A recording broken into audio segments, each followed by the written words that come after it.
Just a month ago, I was talking how GoPro needs a killer camera to save the brand from dying. And they did exactly that. They announced the new GoPro Mission 1 series.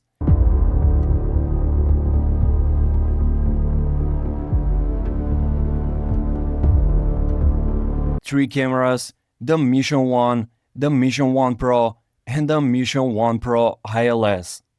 On paper, those are not small upgrades. This is a completely different direction. The ILS version especially.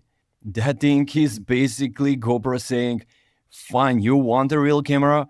Here you go. It has a micro four thirds mount, which means you can throw actual lenses on it. Not GoPro accessories, real lenses.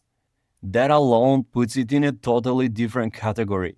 And we are talking about access to hundreds of lenses here. Wide, zoom, macro, even crazy low light lenses. Stuff you would normally only see on proper mirrorless cameras. And from what we are seeing, this isn't just a gimmick. This is clearly aimed at people who actually want more control and more serious video.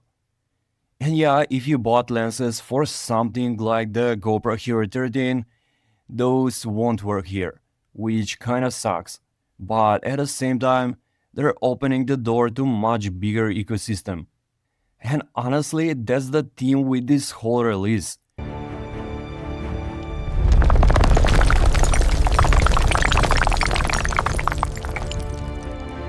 They finally stopped locking everything down.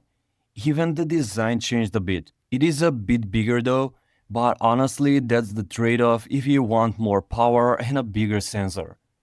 And that also helps with cooling, which means longer recording times without overheating, something GoPros have struggled with for years.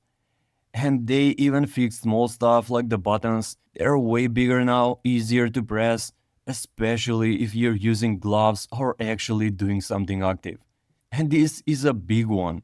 You can now plug in normal USB-C mics, no more weird GoPro adapters, just plug and go. And that's huge for vloggers, because before this, audio setups on a GoPro was honestly kind of a mess. They also dropped their own wireless mic system, basically going head to head with stuff like the DJI mic. And they also stepped up the audio in general. Now you get things like 32-bit float recording, which basically means you won't ruin your audio if things get too loud. Specs wise, this is where things get kinda crazy.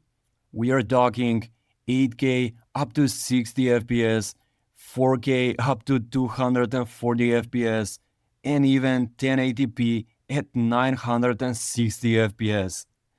And on top of that, there is also open gate recording, which means you're using the full sensor and you can reframe later for vertical, horizontal, whatever you want. And before you get too excited, that 960 FPS, it's not something you can run all the time. It's more like short bursts, so don't expect to film an entire scene like that.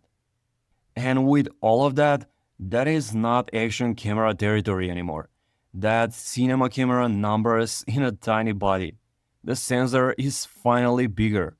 1 inch, 50 megapixels, which means low light should actually be usable now. And the bigger sensor also means better depth, more detail, and just overall cleaner footage.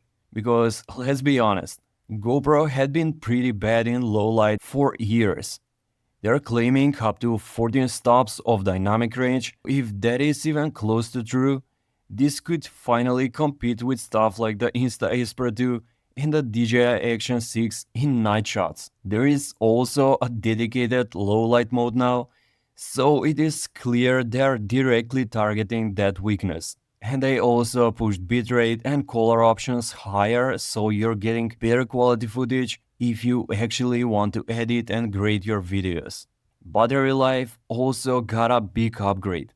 And honestly, if this is real, it's a huge jump because older GoPros were not exactly known for lasting long. They're saying over 5 hours at 1080p and better thermal performance, which basically means less overheating. Finally. And the new battery is bigger and much more efficient, which is doing most of the heavy lifting here. Charging is faster too, with around 80% in 20 minutes, which is a massive quality of life improvement. It is still waterproof out of the box, it can go even deeper than before, so you don't need extra housing for diving in most use cases. Overall, this doesn't feel like a normal GoPro update. This feels like GoPro trying to jump from action camera into compact cinema camera territory. Question is, did they actually pull it off?